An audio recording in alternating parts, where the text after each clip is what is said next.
वालेकुम व्यूवर्स, मैं हूं आपका होस्ट मुमताज़ शाह और आज आपके पास एक ऐसी स्टोरी लेके आया हूं। ये खूबसूरत सा बना हुआ मकान एक सऊदीया से आए हुए मेहनत मजदूरी करके पैसा कमा के बनाने वाले ज़फ़र इकबाल चीमा साहब का है। जिसका ये मकान, ये ज़फ़र इकबाल चीमा साहब हैं।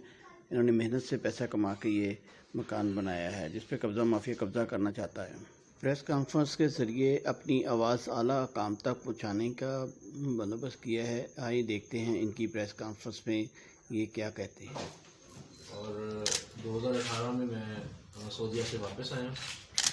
वहाँ तकरीबन अर्सा 9 साल के बाद मैं मुलाजमत करने के बाद पाकिस्तान आया हूँ।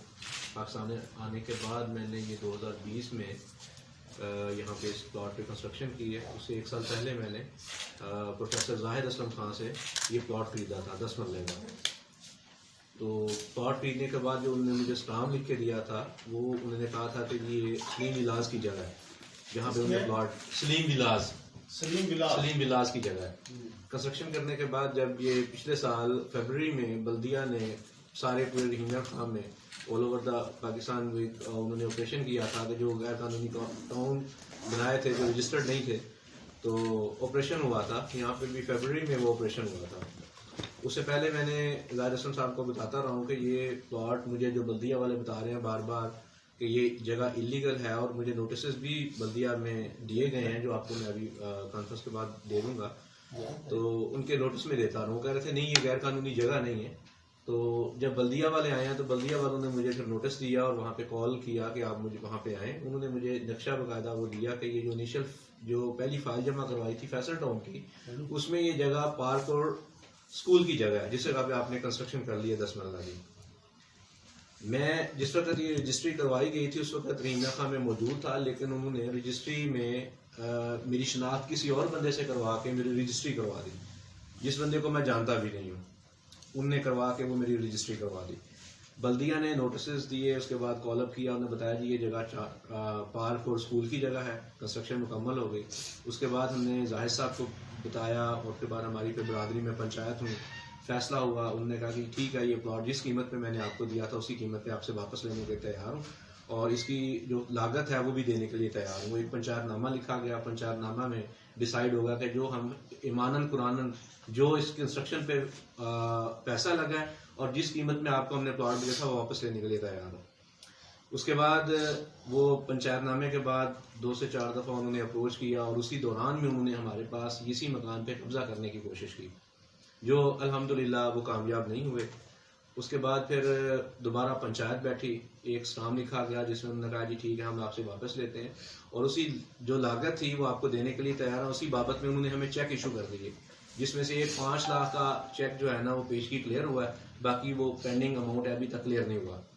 उसके बाद चेक जो था वो डिसऑनर हुआ है, मैंने उसको मेमो भी लगवाया और जिसपे अभी तक मैंने उसको कार्रवाई नहीं की। फिर उसके बाद उन्होंने हीले बहाने करके जी आज आपको पेमेंट देते हैं कल देते हैं, उन्होंने पेमेंट नहीं क्लियर की। वो चेक का मेमो लगा हुआ है, डॉक्यूमेंट्स मेरे पास पैसे के वैसे मौजूद हैं।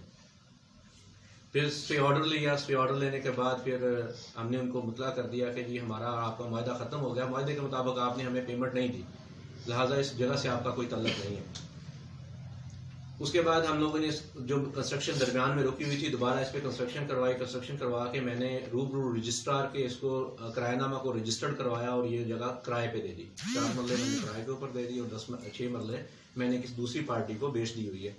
ठीक है, अब दूसरी पार्टी की तरफ से यानी जाहिद असलम खान की तरफ से आपके और एक वकार अहमद कालू है जो जिसका ताल्लुक कब्जा ग्रुप से है, वो मैं आपको वीडियो पे भी शेयर कर देता हूँ, जिसमें आप देखा जा सकता है कि बाकायदा घर आके मेरे घर के ताले तोड़ रहे हैं, हथौड़े और शीनियाँ उनके पास हैं। 14 बंदे मौके के ऊपर आए हैं, मैंने 15 के ऊपर कॉल की है, पुलिस मौके के ऊपर आई है और वो उनसे वापस उन्होंने वो ना तो थोड़े छेनियाँ दी हैं और ना ही उनके ऊपर कार्रवाई की है।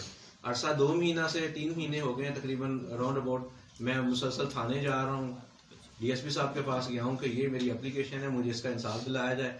DSP साहब उल्टा मुझे मतलब वो डरा धमका रहे हैं और कह रहे हैं कि आप मकान खाली कर दें और आप चाबियाँ दे दें। दूसरी दफ़ा मैंने फिर कंप्लेन की है PM पोर्टल के ऊपर, PM पोर्टल की कंप्लेन आई है, उन्होंने मुझे बुलाया है। मैं अपने वकील साहब को साथ लेके गया हूँ, साथ में गवाह लेके गया हूँ, उनके सामने रखा कि ये मतलब मेरी इसके ऊपर कार्रवाई की जाए। उन्होंने हमारी पंचायत एक अरशद अहमद कालू है जो पहले डिप्टी प्रोसिक्यूटर थे और वो रिटायर्ड हो चुके हैं, उन्हीं के रिलेटिव हैं, उन्होंने पंचायत में मुझे तकरीबन 15 लोगों की पंचायत में ये बोला जी आप मकान पहले खाली कर दें, इसका 0-0 करें, जब तक मकान खाली नहीं करें तब तक हम फैसला नहीं कर सकते। मैंने कहा जी मकान मैं खाली नहीं करूँगा, ये मेरी मलकियत है, मैं इस पर काबिज हूँ, मैंने इसके ऊपर कंस्ट्रक्शन किया, मकान मैं खाली नहीं करूँगा। डीएसपी साहब के पास दोबारा गया हूँ तो डीएसपी साहब ने मुझे फिर दोबारा ये कहा कि आप मकान खाली कर दें और चाबियां मेरे हवाले कर दें या उनके हवाले कर दें। मैंने कहा जी ना मैं चाबियां आज आपके हवाले करूंगा ना मैं कल करूंगा, मैंने स्टे ऑर्डर लिया हुआ है, ये कोर्ट में मैटर चल रहा है, अगर उन्होंने लेना है तो मुझे इसकी कीमत अदा कर दें, मैं आपको देने के लिए तैयार हूँ।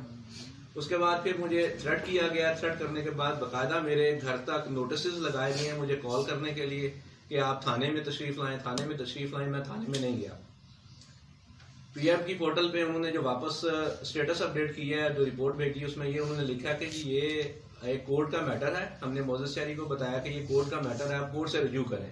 नीचे उन्होंने लिख के भेज दिया एक फिक्रा कि जी कोई गवाह पेश नहीं कर सके और कोई सबूत पेश नहीं कर सके।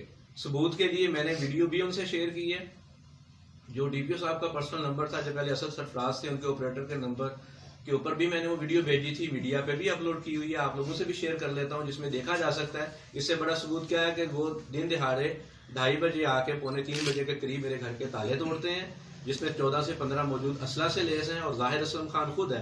प्रोफेसर जाहिर असलम खान आप सब लोग जानते होंगे कि इंग्लिश के लेक्चरार हैं, खाजा फील्ड में पढ़ाते हैं, ठीक है। एक उस्ताद होने के नाते से मैंने उनसे एक वो लिया था, एतबार किया था, लेकिन आप देख सकते हैं उस वीडियो में कि बजाते खुद वो ताले तोड़वा रहे हैं। मौके के ऊपर पुलिस आई है, लेकिन उनकी अप्रोच होने के बाद मुझे वो सपोर्ट नहीं कर रहे। इसके बाद फिर अब जो मुझे सबसे बड़ा मसला आ रहा है कि यहाँ पे 2 से 3 दफा इस मौके पे फायरिंग भी हो चुकी है, 15 पे कॉल भी की है, उनको भी बताया, लेकिन पुलिस उसके बावजूद भी सपोर्ट नहीं करती। सुबह मैं घर से निकलता हूँ, घर में निकलने के बाद मुझे बकायदा प्रॉपर फॉलो किया जाता है, मैं बच्चों को स्कूल छोड़ता हूँ, 2 से 3 मोटरसाइकिलें मुतलब नंबर हैं, वो मैंने 15 पे कॉल करके वहाँ पे थाने में भी लिखवाई हुई है, बकायदा उनको बताया हुआ है, नंबर भी शेयर किए हैं कि ये मुझे जो गाड़ियाँ हैं और ये मोटरसाइकिल्स हैं ये मुझे फॉलो करते हैं। घर में आके बकायदा मुझे अननोन पर्सन्स आके थ्रेट करते हैं, जिसमें मैं आपको वो भी प्रूफ आपसे शेयर कर सकता हूँ। और यहाँ पे भी आके बकायदा कोई ना कोई कभी सुबह रैकी कर रहा है, कभी वो खाली शाम को रैकी कर रहा है, और हमें मैसेजेस भिजवाए जा रहे हैं कि जी आप मकान खाली कर दें, नहीं तो नुकसान का जिम्मेदार खुद है। भरी पंचायत में 15 लोगों में अरशद अहमद कालू जो है, वो वकार अहमद कालू का कजन है, उसने मुझे बोला है कि ये आप मकान खाली कर दें, तो नुकसान के जिम्मेदार आप खुद होंगे। ये उस वक्त का वाकया जब ये 9 इंदर गैंग के वो जो लोग हुए थे, उन्होंने कहा था देख लें, वो भी जमीन का तनाजा था, इतने लोग मर गए, आपका भी नुकसान हो सकता है। छोटे छोटे मेरे बच्चे हैं, 11 साढ़े 11 साल मैंने अब्रॉड में रह के मेहनत की है, सारा मैंने पैसा कमाया है, आके इन लोगों ने फ्रॉड करके ये मुझे प्लॉट और स्कूल और उसकी जगह बेच के अब मुझसे वो वापस काबज होना करने की कोशिश कर रहे हैं। मुश्तरका खाता है, उन लोगों ने ये 37 मरले की 38 मरले की वो है, उसकी जमाबंदी भी बाकायदा इशू करवाई थी मुश्तरका खाता में। मैं एक डीसीओ साहब को एप्लीकेशन दी थी, उन्होंने मेरी जमाबंदी बै इशू करवा ली थी पटवारी साहब से। डीसीओ साहब से मैंने एप्लीकेशन दे के बाकायदा वो कैंसिल करवाई है, उसकी रिपोर्ट दर्ज करवाई हुई है। इन्होंने कोशिश की थी कि मुश्तरका खाते में ये लोग काबिज होके किसी और के खाते में रजिस्ट्री करवा के तो इस पे काबिज हो जाएंगे। वो भी एप्लीकेशन आपसे शेयर कर देता हूँ मैं। बाकायदा इस जगह को मैं 20 से इस जगह का मालिक हूँ, रजिस्ट्री इंतकाल मेरे पास है, रूबरू के रजिस्टर के बयान के, मैंने उनको पेमेंट की हुई है। उसके बावजूद जो है ना, मैं नाम नहीं लेना चाहता यहाँ पे, वो मतलब उन पे सैकड़ों के हिसाब से उनके FIR भी दराज है। वकार अहमद कालू उनका फ्रंट मैन है, बाकायदा यहाँ पे हमारे पास कैमरे की वीडियोस भी मौजूद है, यहाँ पे आया है, वो बाकायदा थ्रेट करता है, फॉलो करता है, उन्हीं के मैसेजेस लेके आता है, जिसका इस प्लॉट के साथ हमारे साथ ना तो कोई लेना देना है ना कोई तनाजा है, लेकिन उनके फ्रंटमैन के तौर पे वो आता है, आकर थ्रेट भी देता है और पैसों का भी मुतालबा करता है। कल से हमारे एक और वो आए हुए हैं, नाम सामने वो भी नहीं मैं लेना चाहता, वो भी उन्हीं का बंदा, वो कहता है जी मुझे आम खाने से गर्ज है, मुझे ये नहीं पता कि आम के पौधा किसने लगाया है। यहाँ के हमारे कोई हमसाए हैं, यहाँ से पूछा जा सकता है कि ये मकान की कंस्ट्रक्शन किसने करवाई है। 8 से 8.5 महीने की टाइम टेन्योर में खड़े होकर कंस्ट्रक्शन मैंने करवाई है। अहले मोहल्ला से आप पूछ सकते हैं, बाकायदा पुलिस इंक्वायरी करवा सकती है कि ये मकान की कंस्ट्रक्शन किसने करवाई है, यहाँ पे कौन आके वो करवाता रहा है। वो आके कहते हैं जी मकान भी हमारा है और हम इस पे काबिज हो जाएंगे। तो मेरी आप लोगों के थ्रू जो है ना, वो एयर अथॉरिटी से गुजारिश है कि एक तो मुझे प्रोटेक्शन दी जाए, और कल को अल्लाह ना करे कोई नुकसान हो जाए। मैं वाज़े तौर पे ये पंचायत में भी बोल चुका हूँ, आप लोगों के मीडिया के थ्रू उनके प्रोसेस से उनका पहुंचाता जाता हूँ, अगर मेरी कोई जानी या माली नुकसान होता है तो उसके जिम्मेदार 2 लोग होंगे, एक प्रोफेसर जाहिद असलम खान और दूसरा वकार अहमद कालू। उनकी तरफ से मैं आपसे वीडियो शेयर कर लेता हूँ। जो बंदा आके घर में मेरे ताले दिन दहाड़े तोड़ सकता है और फायरिंग करवा सकता है, तो कल को मेरी वो नफे नुकसान का जिम्मेदार भी वो होगा।